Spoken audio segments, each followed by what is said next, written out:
She changed the locks while I was away, just like that. No warning, no phone call, no explanation. I stood on my own porch, the porch that had witnessed my entire life, turning a key that no longer fit. A dry little click sounded. Not loud, but it said everything. That deadbolt said, "You are not welcome here." It said, "This is no longer your home," but it was still my home. My God, it was still my home. The late April morning air in Houston was colder than I expected. I had only gone to New Orleans to visit Denise for 3 days. Denise, my best friend from the days when we still wore high heels and danced Zydeco in little clubs on Frenchman Street, now had hair just as gray as mine. Her sister had just died. Pneumonia had nearly taken her life. She had almost given up. She needed me. And I, though I didn't want to admit it, needed to go, too. I needed a few nights without hearing footsteps upstairs, without smelling Ariel's sharp perfume in every hallway, without living like a stranger in the house I had finished paying off 23 years ago. I had called before I left. I had also left a note on the kitchen table. "Back Sunday at noon. Take care of yourself. Mom G." Nothing dramatic. Just what someone says when they still think they are part of the family, still have a seat at the table, still have a right to the walls around them. I tried the key again. Nothing. At first, I thought maybe there had been a break-in. Maybe they had changed the locks for safety. Then I saw the small white sticker near the door handle, faint in the morning light. Seculock Installations, Friday, 3:15 p.m. Friday, 1 day after I left. Less than 24 hours. I rang the doorbell, waited, nothing, knocked. Rang again, still nothing. Their car was still in the driveway. The shiny black Lexus I had once helped them make payments on when they were struggling 2 years earlier. Sitting right on the driveway Jack and I had laid with our own hands the summer after we finished paying off the house. My old rose bushes, clumsily cut back by someone, stood bare like little skeletons beside the steps. The mailbox still had the dent from when Jalen hit it with a baseball bat in 1991. The crooked, dirty doormat still read, "Home sweet home. Home. Family." I stepped back and looked up at the windows. The curtains were closed. Not a single movement. I checked my phone. No missed calls, no messages. I called Jalen. "Jalen, it's Mom. I just got back from Aunt Denise's. I can't get into the house. The locks have been changed. It must be some kind of mistake." "Call me back, okay?" I hung up, waited 5 minutes, 10 minutes, then called again. No answer. After sitting in my old Honda Civic for 20 minutes, hands shaking not from the cold but from disbelief, I drove around the block just to comfort myself. Maybe Jalen had gone to buy milk. Maybe Ariel was at the gym. Maybe this was just a stupid mistake. But it wasn't. When I came back, the Lexus was still there, parked on the very driveway Jack and I had built with our own hands. I got out, knocked, rang the bell. Still nothing. And that was when it came. Not like a slap, but like cold water slowly seeping into every joint. This wasn't an accident. This was a decision. A line drawn by someone else, in a house that still carried my name on the legal papers, and in my soul. I didn't cry. I wish I could say I did. That everything shattered into sobs.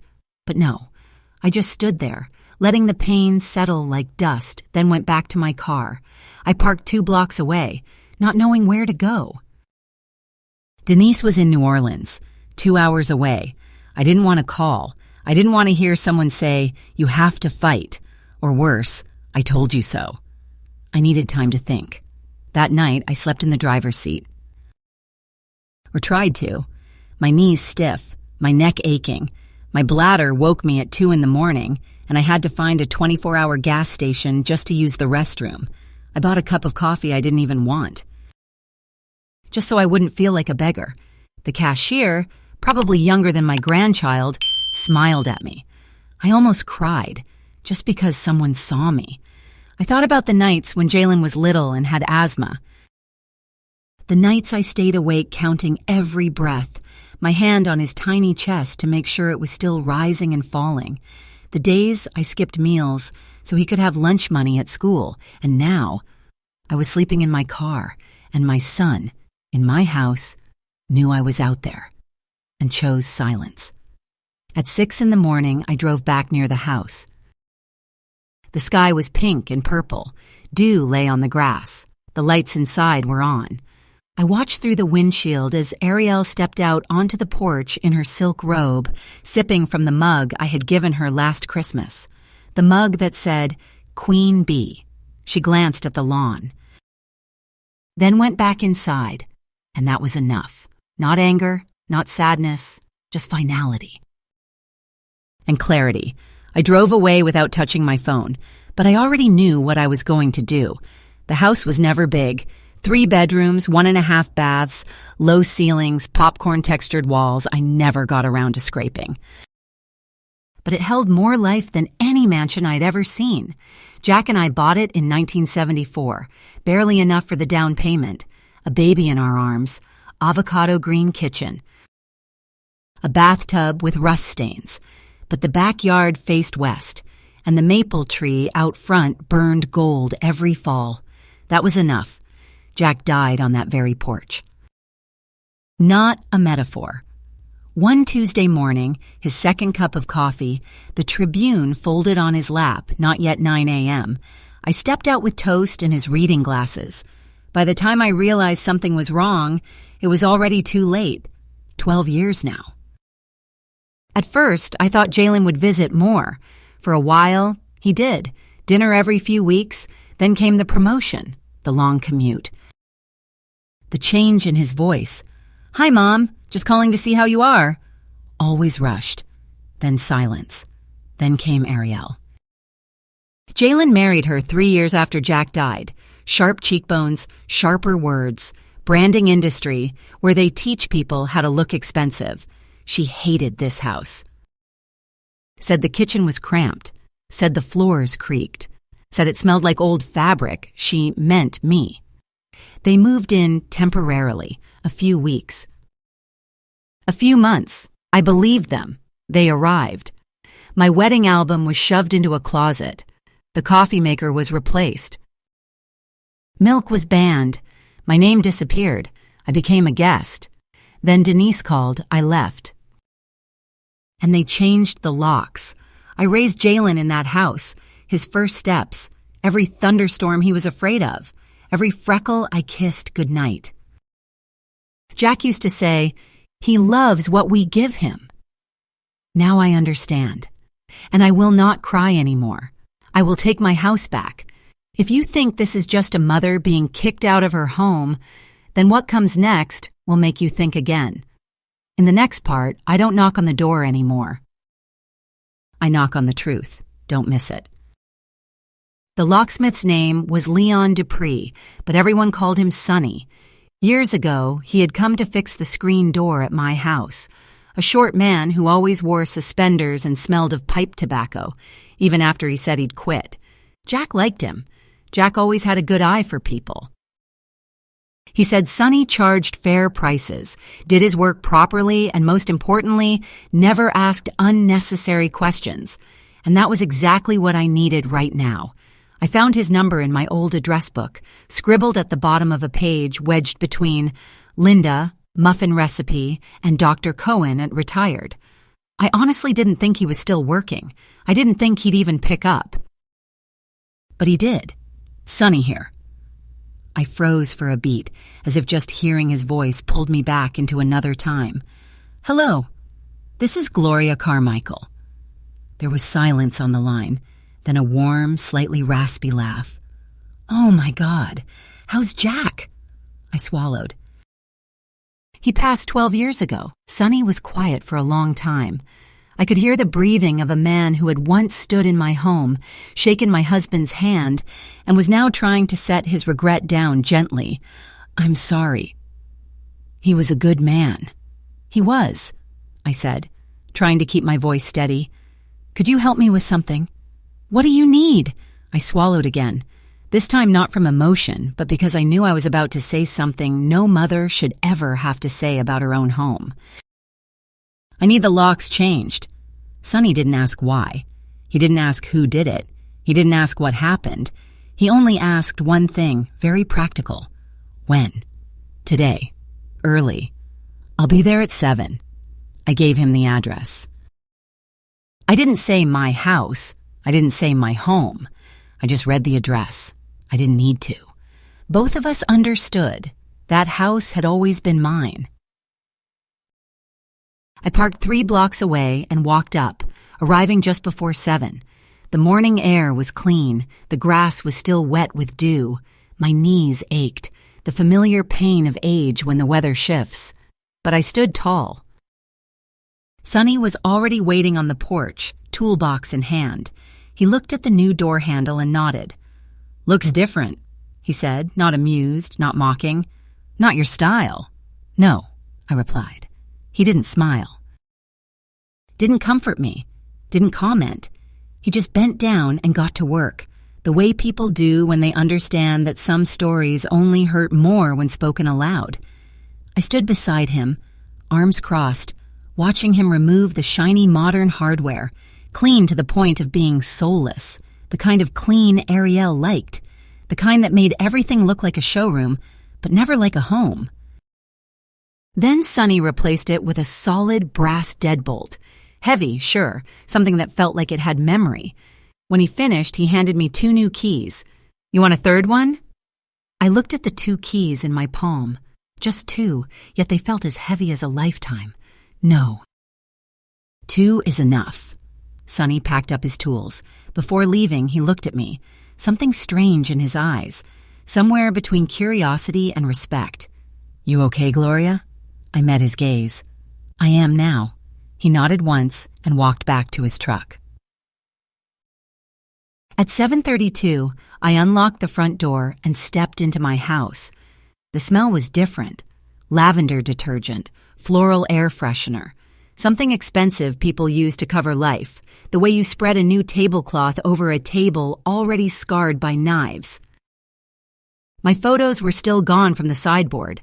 The blanket I crocheted last winter was folded neatly on the armchair, arranged to be pretty, not to be warm. But the floorboard still creaked beneath my feet. The clock on the fridge still ran half a beat slow, and the sun still poured onto the east wall of the kitchen, just like a quiet promise. I went straight into the master bedroom. They had changed everything. My quilt was gone. My lace curtains had been replaced with beige blackout drapes. A diffuser sat on my nightstand, puffing out a thin mist. I unplugged it, no hesitation. Then I opened the closet. My clothes had been packed into boxes, labeled like warehouse inventory, seasonal, donate. I paused for a moment, then I started working. 1 box at a time, I carried my things into the garage. 2 hours passed in silence. Not perfect, not Pinterest neat, but right enough for me to breathe again. Then I turned to the living room.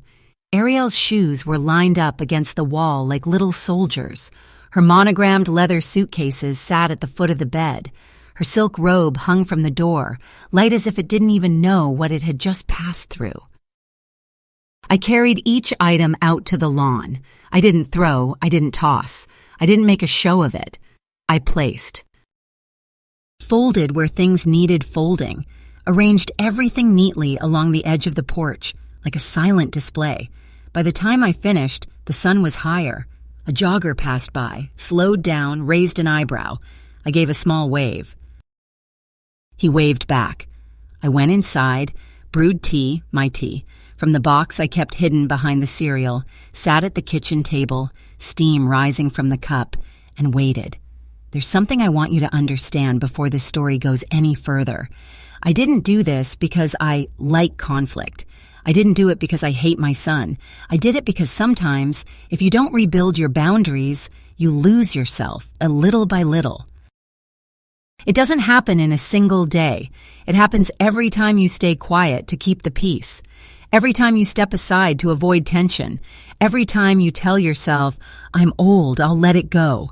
Until one morning you're standing outside your own front door, realizing you've given up everything there was left to give. And when you see Ariel's things laid out on the lawn, you might think I was cold. But the truth is, it was the first time in a very long while that I wasn't shaking. At 9:11, the door handle rattled. Then came sharp, impatient knocking. "Gloria!" Ariel's voice was high and thin, like a blade. "There's something wrong with the lock." I sipped my tea. The knocking got louder. "Gloria, open this door! Why is my stuff on the lawn?" I didn't move. Then I heard the voice I had lived my whole life for. "Mom, are you in there?" Jalen, my son. The boy I once stayed up all night counting breaths when his asthma flared. The boy I skipped meals for so he could have lunch money. His voice sounded thinner than I remembered, more tired. I set my cup down, walked to the door, and opened it. Jalen was pale.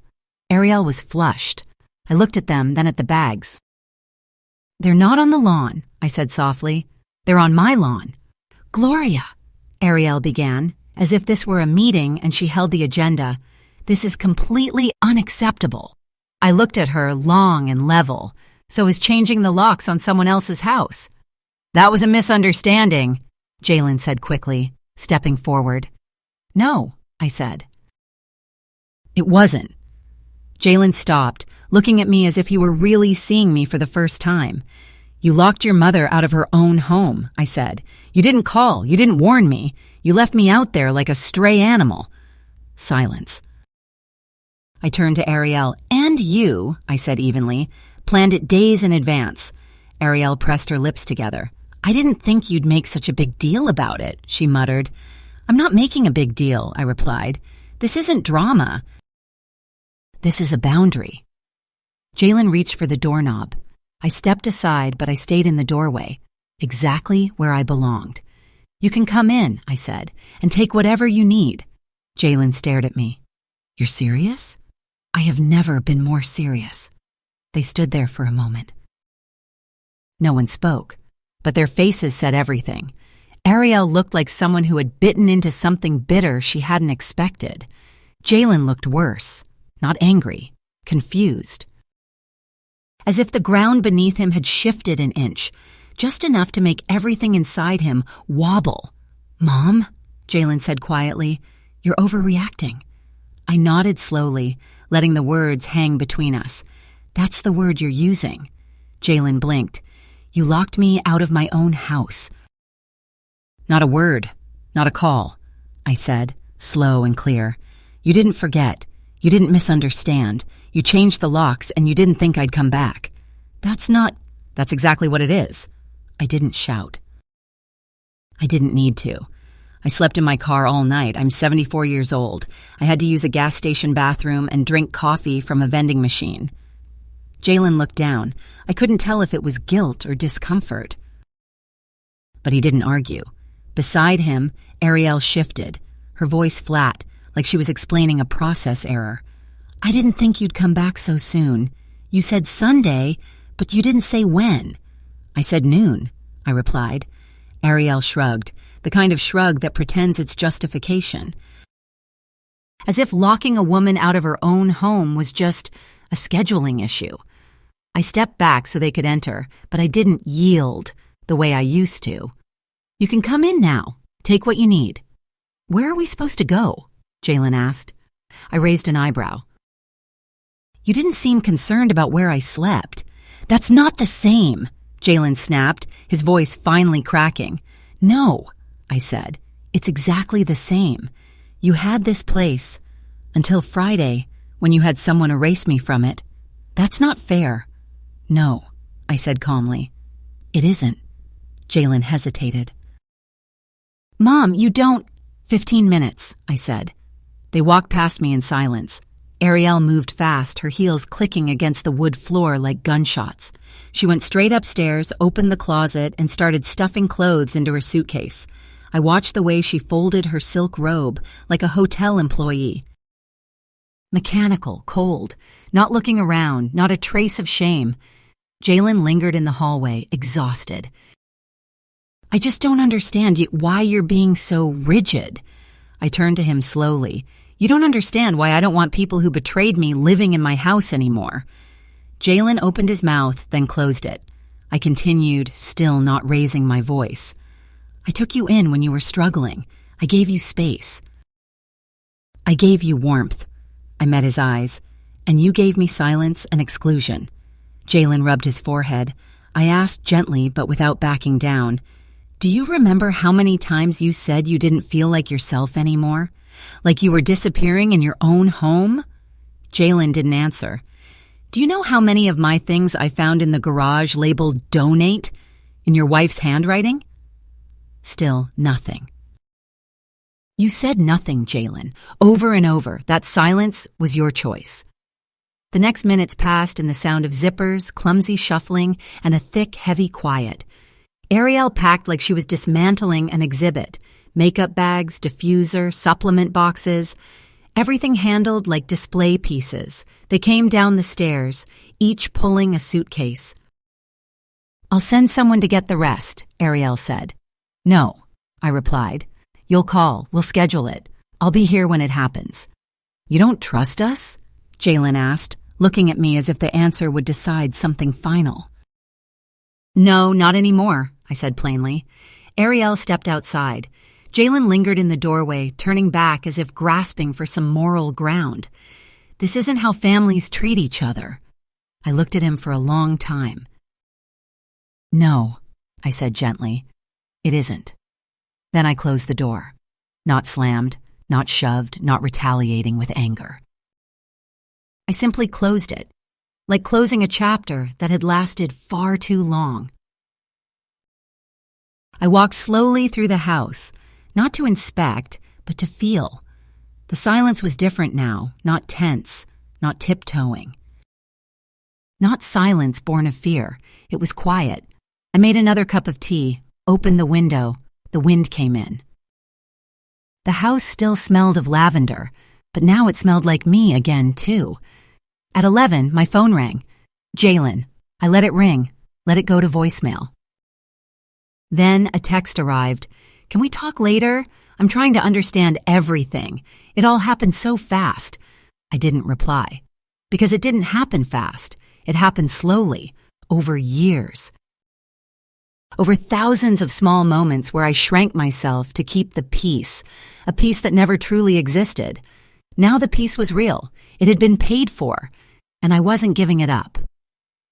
By noon, the sun filled the front lawn. Ariel's suitcases were gone. The porch was empty again. No leather bags, no passive-aggressive perfume, just the wind, soft and dry, sweeping over the steps where Jack used to sit on Sundays, sipping coffee and reading the sports page aloud, even when no one asked. I stood at the window with my tea, looking at the empty space where Ariel's things had been.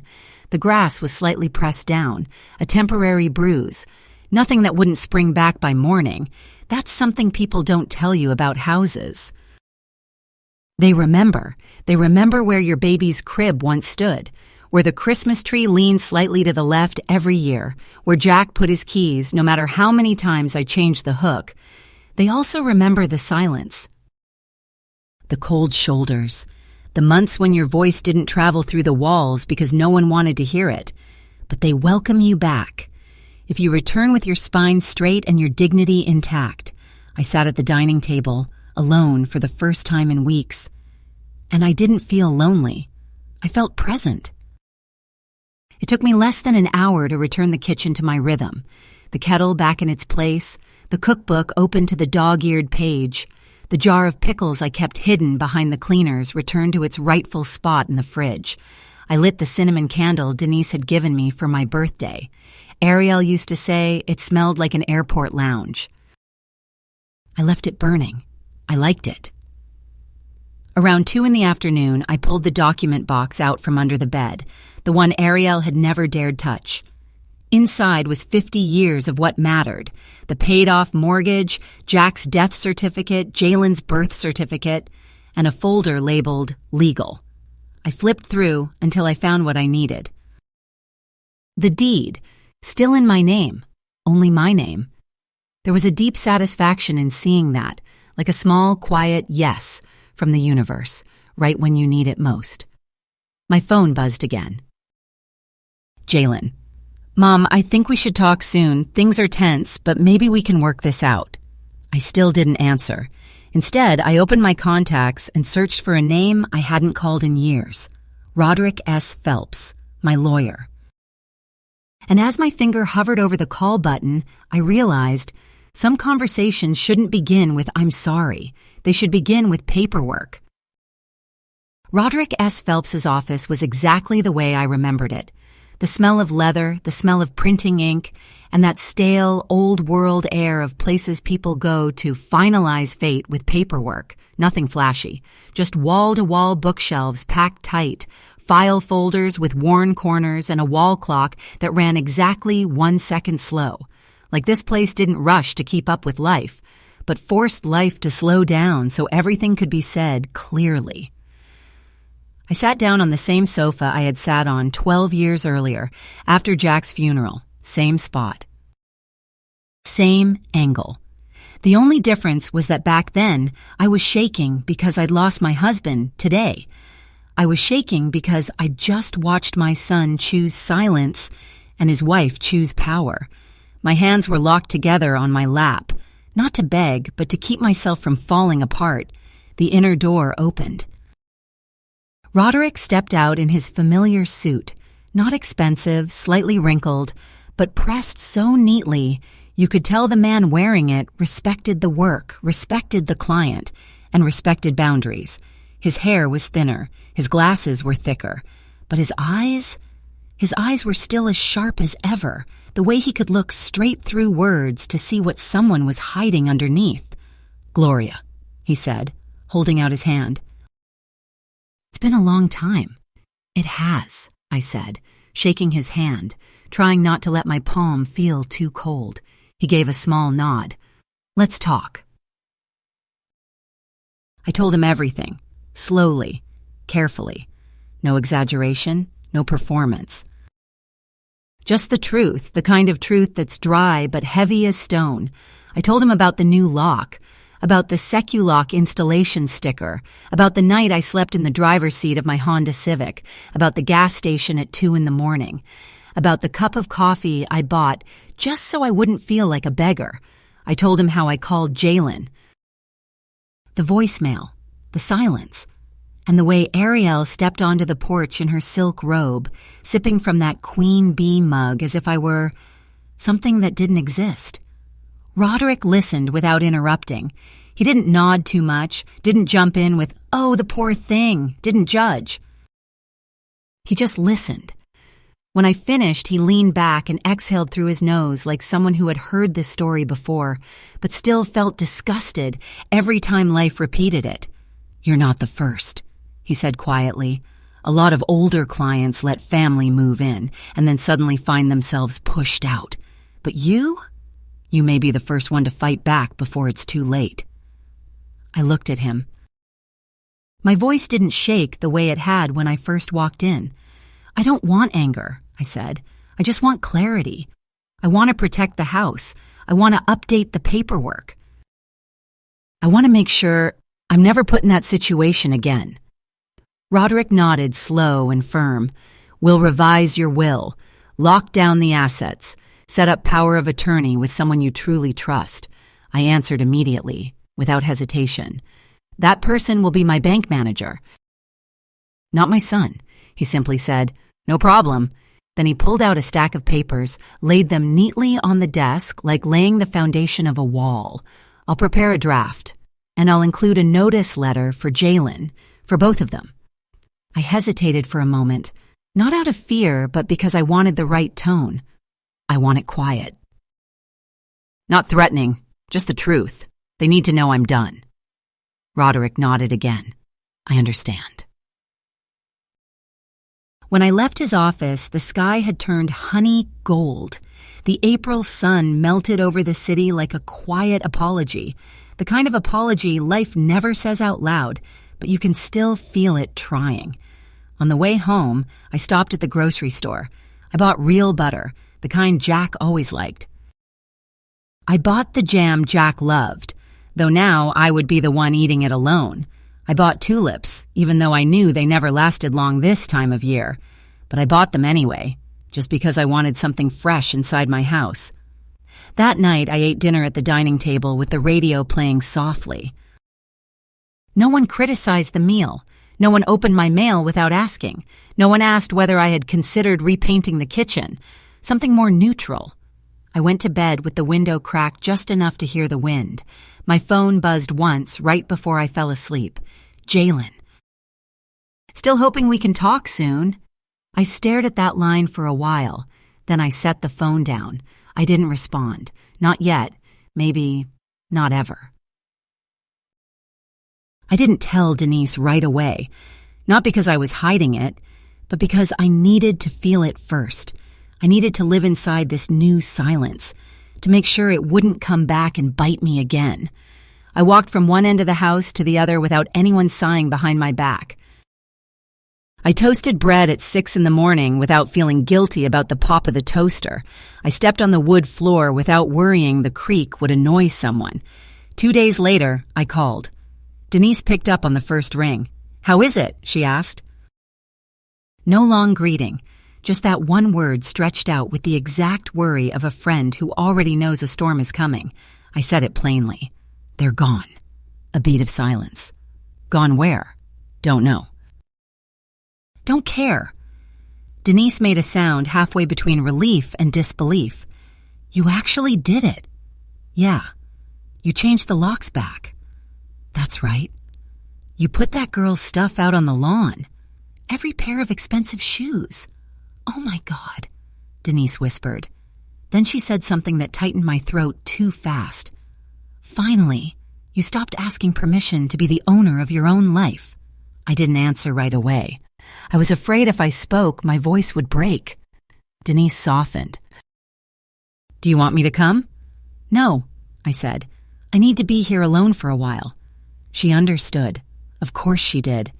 We were both old enough now that silence wasn't loneliness anymore. It was a shield. After I hung up, I walked through the house with paper and a pen. Not to clean, not to rearrange, but to reclaim what had been pushed out, what needed fixing. I listed everything that felt wrong. The curtains were still in Ariel style. The books on the coffee table weren't mine. The shiny gold-framed mirror near the stairs had never reflected anything true. I made piles, one for donation, one for trash, one to burn, even though I didn't do it. But the matches stayed in the drawer. Just knowing they were there was enough to remind me I still had the right to choose. I want you to notice something. After people hurt you, the hardest part isn't kicking them out. The hardest part is, do you dare to stay with yourself? Because when the house goes quiet, you can finally hear everything you swallowed for years. You hear your own sighs. You hear the "maybe I'm wrong" in your head. You hear the scariest thing of all, the fear that if your family isn't beside you, you'll have nothing. But then you realize you still have the house. You still have the memories. You still have yourself. And sometimes the quiet itself is the clearest proof that you're healing. Around noon, I opened the hall closet and found something that made me stop. My wedding album.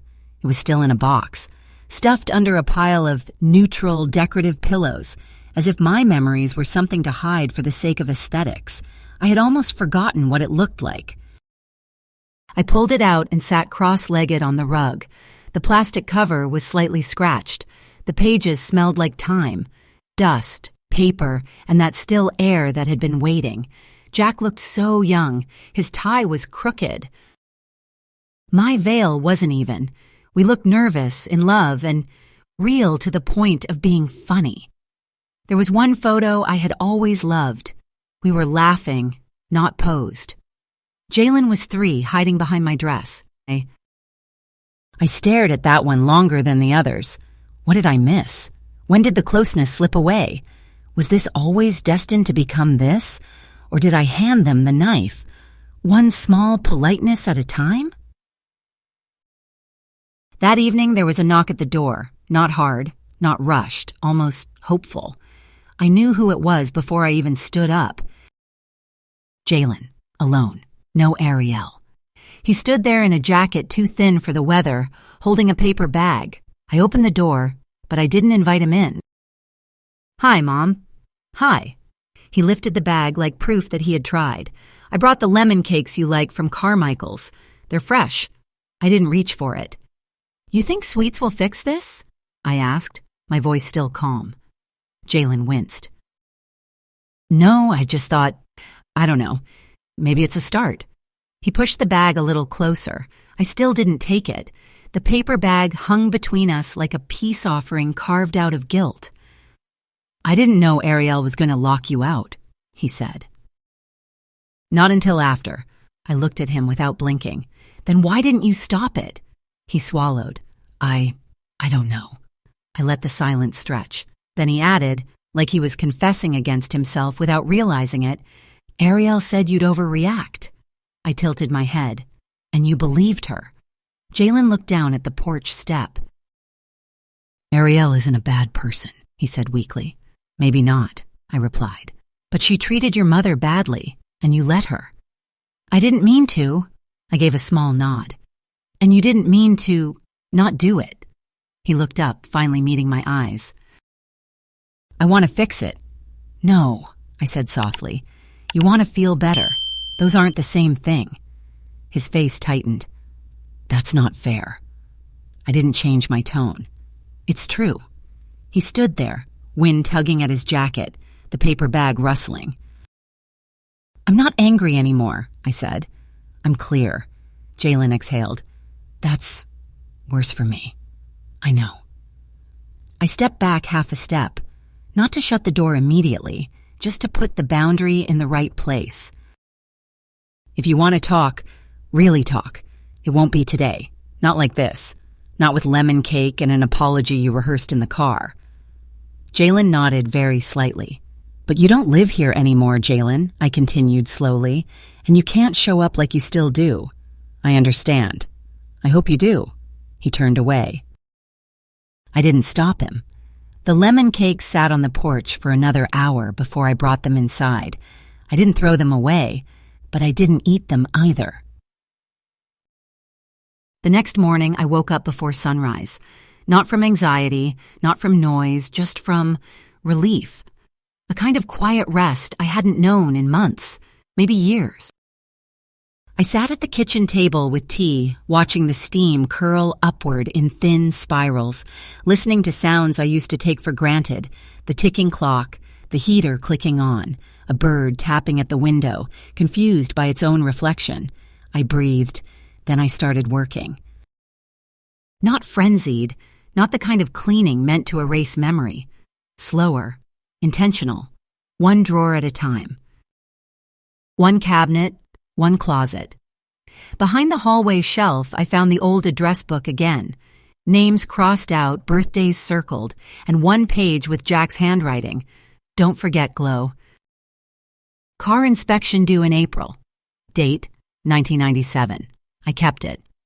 By noon, the house felt less like a place someone had invaded, and more like an old coat I was finally wearing again, still worn in the best places, still mine.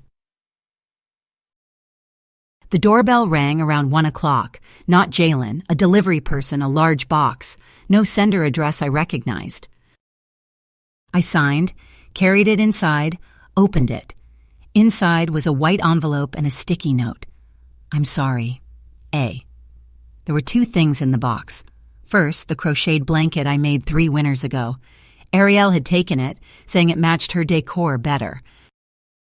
Now it was folded neatly, still smelling like her citrus detergent. Second, a framed photo of me and Jalen when he was about 10. Disneyland. I was wearing a sun hat. He was missing a tooth. We both looked sunburned and happy. I sat down on the sofa and stared at the photo for a long time. I didn't cry, and I didn't forgive, but I acknowledged the effort.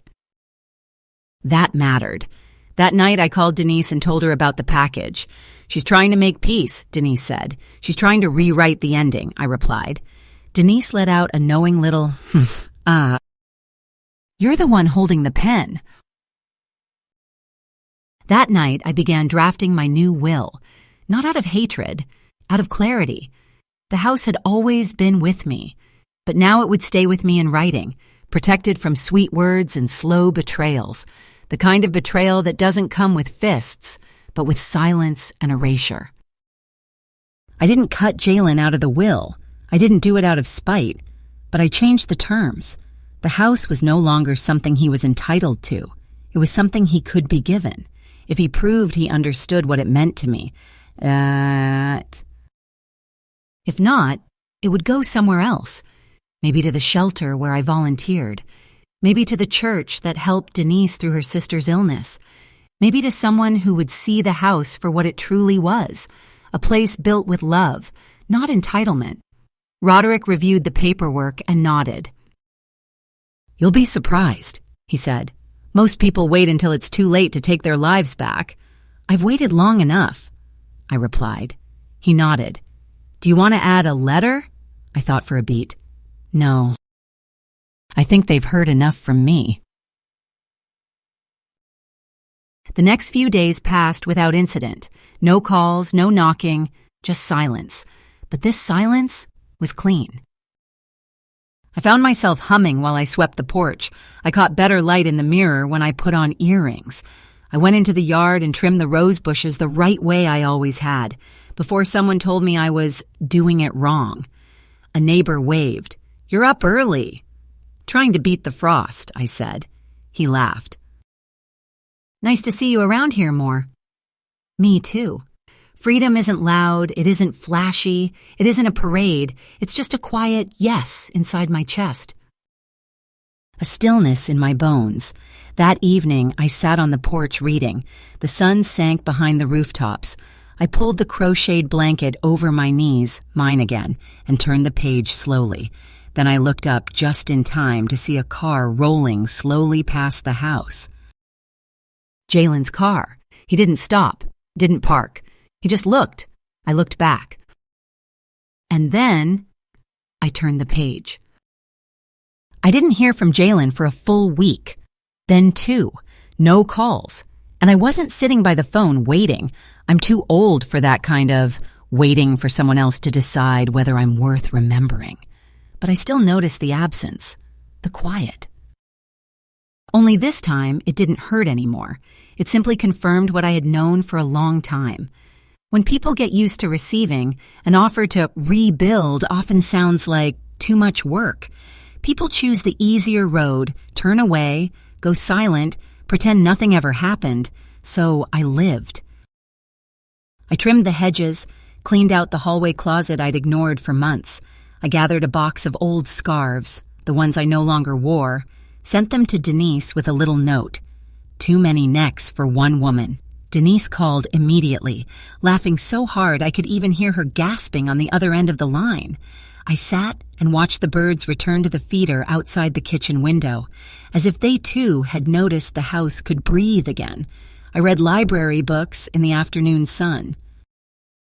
One morning, I even baked cookies, just because I wanted to. Not for guests, not for friends, just because the smell of warm cookies made the kitchen feel like home. It was strange how space changes when you no longer have to stay ready for someone else's disapproval. The rooms didn't get bigger, but they got truer, as if they'd been holding their breath for a long time, like me, and only now dared to exhale. By the 3rd week, a letter arrived, handwritten, no return address, but the handwriting said everything. Jalen always pressed too hard with his pen, as if he didn't trust the ink to stay unless he forced it. I held the envelope for a minute before opening it, not out of soap opera suspense, but because I needed to remind myself, a letter isn't change. It's only a sign. Inside were 3 short paragraphs. "Mom, you were right." I let Ariel reshape everything, my words, my silence, even the way I looked at you. I thought I was keeping the peace, but I was hiding behind it. I'm not writing this to fix things. I know I have a lot of work to do, but I need you to know I see it clearly now. All of it. I miss your voice when you read the paper. I miss Sunday mornings. I miss home. If there's a way back, even slowly, I'll take it. If not, I understand. Jalen. I read it twice. Then a third time, not because it softened me, not yet, but because it surprised me. Honesty, at last. No makeup, no flowers, no, "Mom, please don't be mad anymore." No demand that I open the door immediately. Just what needed to be said. I didn't reply. Not that day. I placed the letter on the kitchen table under the sugar jar, like a bookmark. I let it sit there, let it seep into the walls, seep into the air, seep into the new truth of this house. Everything had to be proven by time, not by sudden emotion. The next day, I went to the bank. Miriam, my account manager, met me in her familiar pale blouse and gray cardigan, the kind of neatness that comes from habit, not performance. "You want to finalize the beneficiary structure today, correct?" she asked. "Yes," I said. "And I want to remove certain automatic authorizations." Miriam nodded and started typing quickly. We went through everything line by line, number by number. My modest retirement fund, the house, the small insurance policy I'd kept active all these years. Nothing lavish. But enough. "I've added language to protect the assets from any dispute," Miriam said, clicking a few more times. "No shared access, no ambiguity." "Good," I said. When we finished, she printed the documents, placed them in front of me, and tracked each signature. Then she hesitated, asking in a voice so gentle it almost sounded like permission. "May I ask?" "Are you doing this? Because of conflict?" I looked straight at Miriam. "No," I said. "I'm doing this because I'm done being the only adult in the room." Miriam smiled. A small smile, but real. "We don't hear that one very often." "I bet you don't," I replied. There's a truth people rarely say out loud, especially when you're a mother. You can raise someone for their entire life and still one day realize you have no rights in their life at all. And the most painful part isn't that they leave. It's that they leave while still standing inside your house, still using your electricity, your water, the space you paid for with sweat, then tell you that you're overreacting. So boundaries aren't punishment. Boundaries are the only way you get to keep yourself. And once you put them down, you'll be surprised that what you take back isn't just the house, it's your voice. That afternoon, I walked home more slowly than usual. I stopped to look at the last few leaves still clinging to the ash tree, as if they were trying to hold on for one more day before letting go. Thanksgiving was coming. The cold had seeped into every corner, but it wasn't cruel. It was just honest, as if the air knew what was coming next and couldn't be bothered to pretend. When I got home, I put Jalen's letter back on the kitchen table and read it one more time. Then I wrote one of my own, not a reply. A statement. I wrote slowly, like someone carving words into wood. To whom it may concern, this house is not a prize, not a transaction, not a placeholder until something better comes along. Not a second chance to rewrite someone else's story. This house is my life inside walls. It is the morning I watched my son learn to pour cereal. It is the night I sat beside my husband while his breathing changed. It is the floor I swept with tired hands and the door I painted twice with a brush that kept shedding bristles. If you are reading this because I am gone, know that what you're standing in is not just wood and wiring. It is memory. It is love tested and surviving. And if you are reading this because I chose not to let you come back, know this. It is not anger that closed the door. It is clarity. Gloria Carmichael. I sealed that paper and tucked it into the folder with the deed. Let it rest beside the rest of my life. Quiet, steady, and impossible to shake. Thanksgiving came and went. No knocking. Not from Jalen, not from Marielle, not from anyone who had ever called this house theirs. And I'm telling you honestly, it was okay. No turkey, No folding chairs dragged up from the basement, just me, a warm pot of pumpkin soup, cornbread in the oven, and a slice of apple pie I bought, not baked because I didn't owe anyone the effort that steals my joy. I still set the table. One place. I still lit candles, still folded a napkin, not because I was lonely, but because I respected myself, respected the years. Respected the woman I had finally remembered how to be. I lifted my cup of tea to Jack. "For peace," I whispered. "Finally. Earned."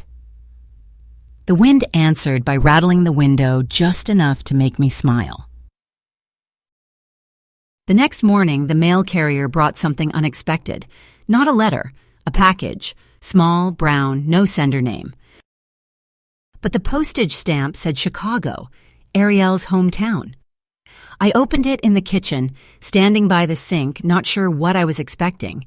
Inside was a small blue velvet pouch, and inside the pouch, a locket, gold-plated, delicate.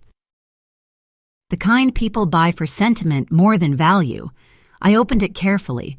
One side held a photo, me, much younger, holding Jalen on my hip.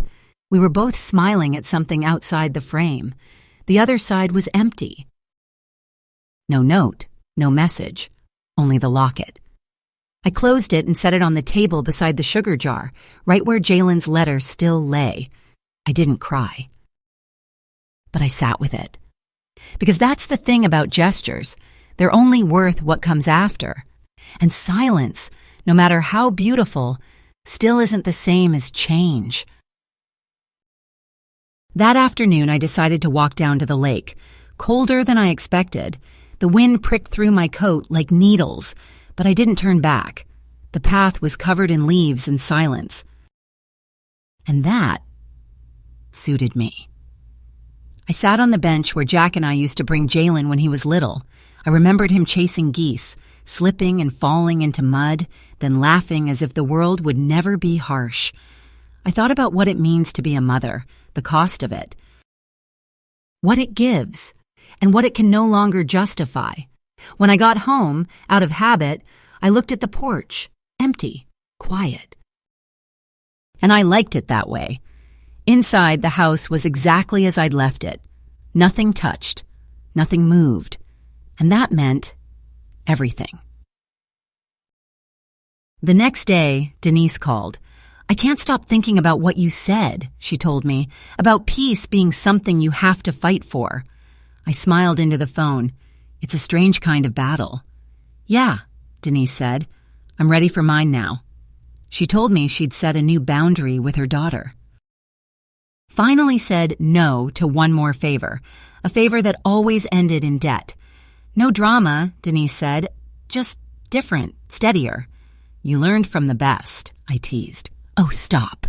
"No," Denise said, her voice turning serious. "Really, you taught me that standing up doesn't have to be loud. It just has to be clear." We talked for another hour about movies, about old neighbors, about her plan to repaint her kitchen. After we hung up, I sat still for a while, watching the light move slowly across the wood floor, patient, as if it knew it was welcome.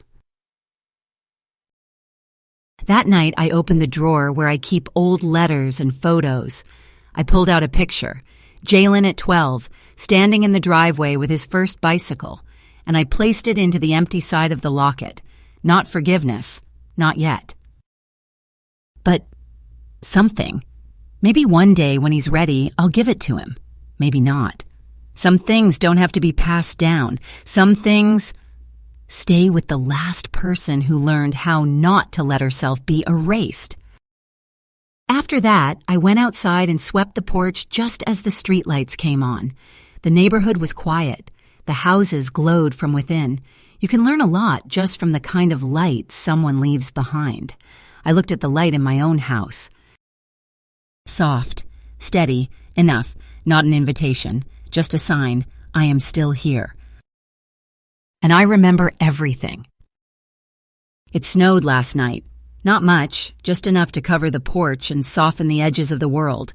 The kind of snow that automatically lowers the volume of everything, even in Houston, where snow is as rare as gold.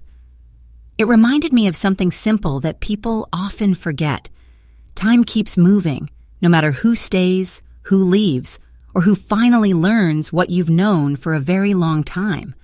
I woke up inside that stillness, an unearthed quiet that doesn't ask permission, doesn't explain itself, just settles over everything like a white sheet.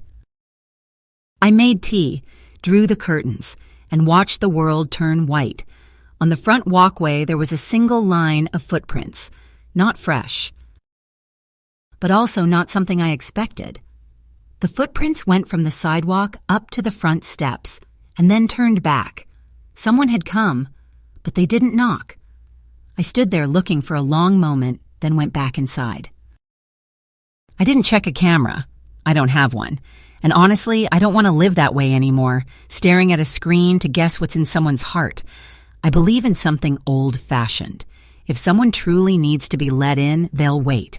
They'll try again. They'll knock like a person who wants to be recognized, rather than coming and going like a memory. At noon, I put on a warm coat and walked to the library. The girls there knew me. They liked to tease. Mrs. Carmichael, large print section, always returns early. One of them handed me a paper-wrapped bundle tied with twine. Someone left this for you yesterday. I blinked. Left it? She nodded. They said it was important. The label only said, Gloria, read when you're ready. I opened it. Inside was a book, a collection of essays, not expensive, but clearly well read. The spine had gone soft, the corners of pages folded down, as if someone had carried it through many seasons in an old bag.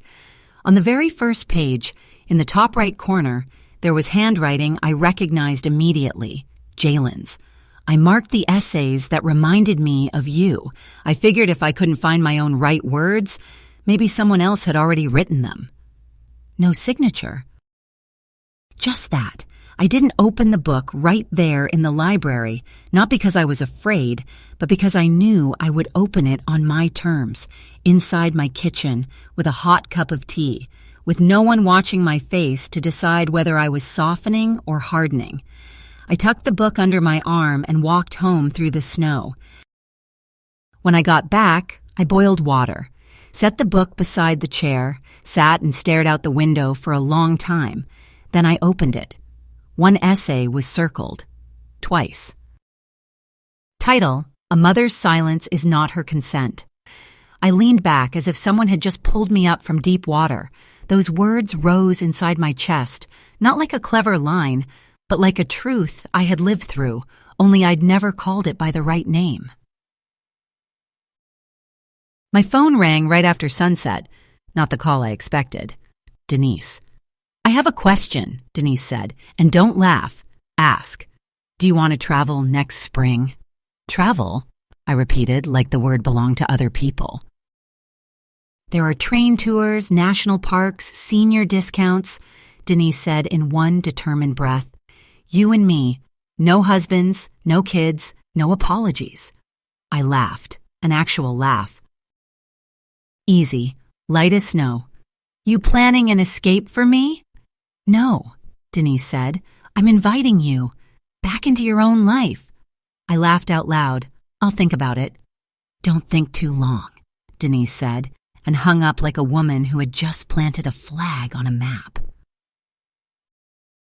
There are moments when life turns in a strange way, not with yelling, not with tears, but with things so small you could miss them if you're still busy, trying to please someone. An old book left at the library. An invitation to travel from an old friend. A line of footprints in the snow that leads up to the front steps and then turns back. Those things don't solve the problem, but they make one thing clear. Your life doesn't stop just because other people refuse to grow up. And then, that night, when the phone rang again, I knew that call would force everything to take shape. That night, the phone rang again. This time, I knew before I even looked at the screen. Jalen. I let it ring 3 times, then I picked up. Hi, sweetheart. A short silence, like he didn't think I would answer. "Hi, Mom. Did you get my letter?" I asked. "Yes, and the book." "You left the book at the library." "Yes." His voice got smaller. "I didn't know. I wasn't sure you wanted to see me." I let the silence stretch just long enough for him to hear his own breathing. "What do you want, Jalen?" He exhaled, like he'd just dropped a stone from his chest. "I want to talk, if you'll allow it. Just you and me." "About what?" "About everything," he said. "About how I lost you." His voice was small, but something in it was real. Not performed. I looked out the window. The snow had started to melt, small patches on the grass like old stories breaking down on their own. "You can come Sunday at 3, I said. 1 hour. "Mom, you're serious? You asked if you could talk." "This is my answer." He paused. "Thank you, Mom." I hung up before he could say anything else. Sunday came cold and gray. I baked cornbread, not for him, for me. I always bake cornbread when I need to feel steady. The smell pulls me back to old autumns, when Jack would bring wet firewood into the house, leave water footprints by the back door, and laugh like it was something tiny not worth apologizing for. At 2:55, I made tea. At 3:02, Jalen knocked. I didn't make him wait. He stepped inside like a man who wasn't sure he was welcome. Not just cautious, softened, as if he was afraid one wrong breath might shatter everything. Shoulders pulled in, hands empty, eyes tired. "Can I sit?" I nodded toward the armchair. Not the sofa. He understood immediately, and I saw it. There are boundaries that don't need explanation. You just place them in the right spot and people know exactly where they're standing. We sat in silence for a while. Long enough for the hallway clock to strike the half hour, like a reminder.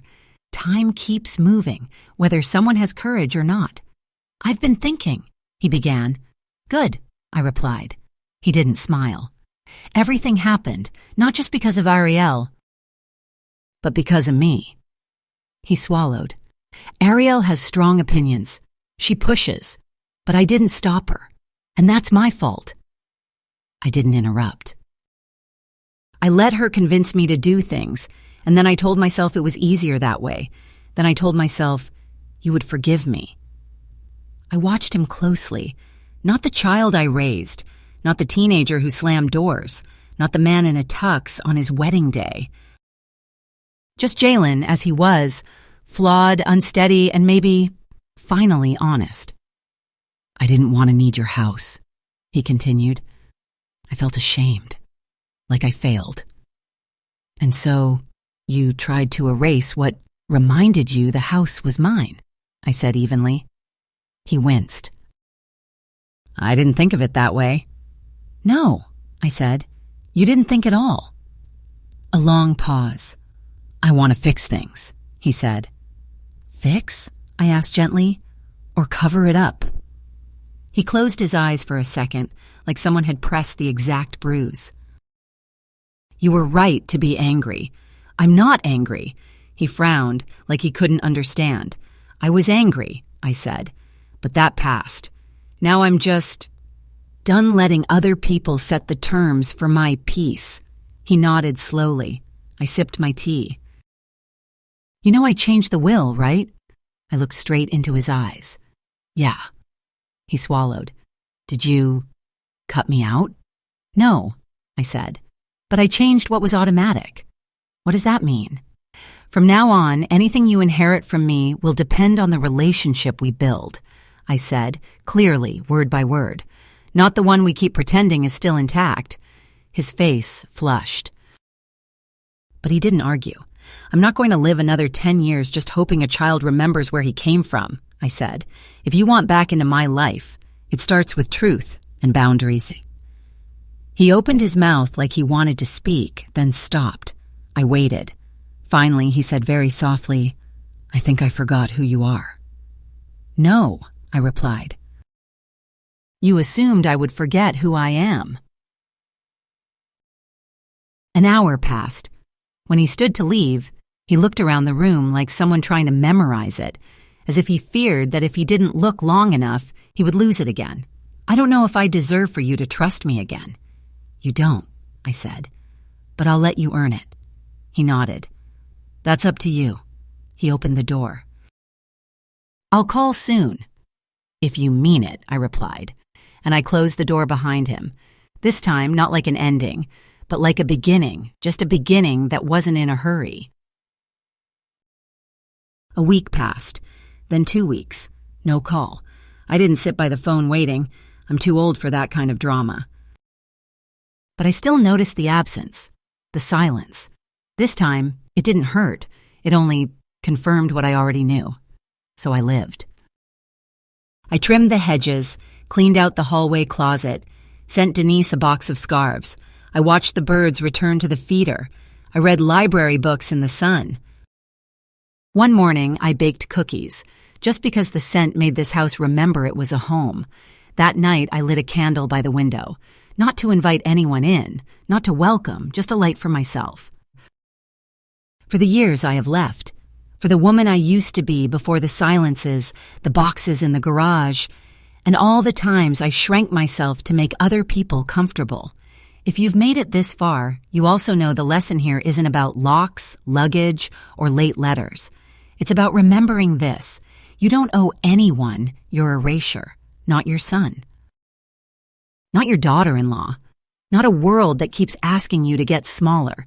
You don't need anger. You don't need to shout. You just need to stop opening the door for people who never learned how to knock. And light the candle instead. For peace, for clarity, for yourself, the person who was never truly lost. I didn't hear anything from him in the first week after that meeting. No texts, no calls, no new footprints pressed into the snow. And strangely, I was okay. Because this time, the silence didn't make me doubt myself anymore. It didn't make me wonder whether I'd been too strict or too cold. I had said what needed to be said. I had placed the boundary in the right place. Now it was Jalen's turn. He had to choose. I started with very small things, small in the exact way real life gets rebuilt. I planted tulips in the front yard, red and yellow ones, the colors Jack had always loved most.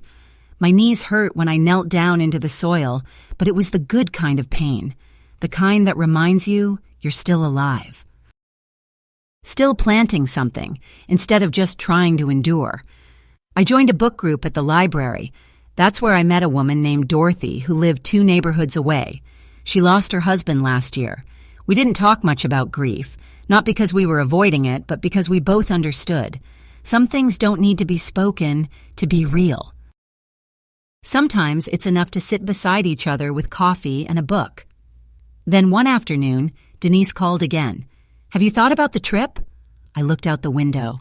Spring was coming to Houston. The maple tree already had small green buds. The air was warming little by little, each day a little more, as if this city was also learning how to soften again. I have. And? When are we going? Denise let out a small squeal, just like the old days when we were young and still believed good things would come if we dared to step outside the door. May, 2 weeks, just you and me and the mountains. No kids? No kids. No apologies? No apologies at all. I laughed. A real laugh, coming from deep in my belly, not from politeness. All right, I said, I'll go. In the 3rd week, another letter arrived. This one was thicker, more pages. I carried it into the kitchen, made tea, and sat down before opening it. I've learned something in 74 years. Anything that can shake you is best read when you're sitting firmly. The letter said, Mom, I know you said I could call if I truly meant it, but I needed to write this first. I needed you to have it in writing, so you can keep it or burn it, up to you. I've started counseling. Alone, not couples therapy, just me. Because I need to understand why I let myself lose the most important person in my life, just because of someone I thought I needed to impress. The therapist talked to me about boundaries, about how I never learned to set them, because you never set them with me. You always said yes, always moved aside, and I took advantage of that. I'm not saying that's your fault. It isn't. I was an adult. I knew what was right, but you made doing wrong feel easy, and now you're teaching me the lesson I should have learned a long time ago. Ariel and I broke up. Not because you asked me to, but because I realized I can't build a life on the foundation of someone who doesn't respect the person who gave me life. I'm not expecting you to forgive me right away. I'm not expecting anything. I just want you to know I see clearly now. And I'm working on it. If one day you're ready, I'd like to have coffee. Not at your house. I know it's not my house anymore. Maybe at Dot's, like when I was little. I miss those mornings.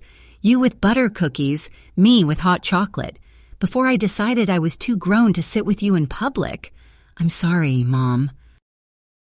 For everything, but especially for making you feel invisible. I love you, Jalen. I read it twice. Then I folded it carefully and placed it into the box with the other letters, the ones I keep, not the ones I burn. I didn't call him back right away, but I didn't throw it away either. Something was changing, slowly, like spring arriving in Houston. Never suddenly, always inch by inch. That afternoon, I opened the drawer and took out the locket Ariel had sent. I opened it. Inside was still the photo I'd placed there. Jalen at 12, standing beside his bicycle. I looked at it longer than I expected, not because I was getting weak, but because some things, no matter how angry you are, remain true. You once loved someone with your entire life. And then I thought about forgiveness. Forgiveness isn't forgetting. It isn't pretending nothing happened. It isn't swinging the door wide open and saying, "Come in, same as before." Forgiveness is more like a decision, not letting pain have the right to choose your future for you anymore. It doesn't mean opening the door wide.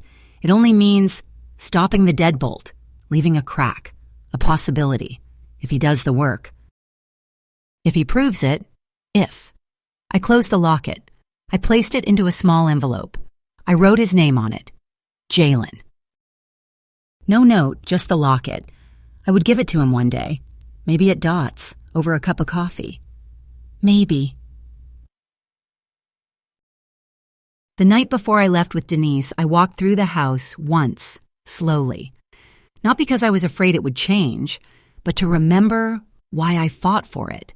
The kitchen, where Jack always made me laugh on Sunday mornings. The living room, where Jalen took his first steps. The bedroom, where I stayed awake through long nights with dreams, fears, and hope. And the porch, where I'd once been locked out, where I learned how to lock people out in a different way, not through hatred, but through self-respect. I stood on the porch as the sun went down. The sky bled pink and orange, the colors Jack loved most. "You did it," I whispered. "You got your home back, not by keeping everyone out, but by remembering who is allowed to come in." The next morning, Denise came to pick me up at 7. She honked twice, 2 short beeps. I pulled my small suitcase, only the essentials, then locked the door behind me. This time, the key fit perfectly. "Ready?" Denise asked. "More than ever," I said. Denise smiled, hit the gas, and we drove out of 3rd Ward. When the car turned the corner, I looked back one last time. The house stood steady in the morning light, not lonely. Not abandoned, just waiting. Waiting for me to return, on my time, on my terms. On the train, the landscape slid past the window like a long film. Wide fields, open sky, a world bigger than my small pain. Denise fell asleep. I sat with a cup of tea and looked out. Then my phone vibrated. A message. From Jalen. "Mom, I know you're traveling. I just wanted to say I hope you have an amazing time. You deserve that. You deserve everything. I'll be here when you're ready. No rush. Love you." I stared at the message for a long time. Then I typed back, slowly, "Thank you. I love you too. We'll talk when I get back. Not a promise. Not forgiveness, just a door left slightly open. I'm telling you this story not to make you angry on my behalf, not to make you cut off your family. I'm telling it to help you remember one simple thing, maybe the most forgotten thing of all.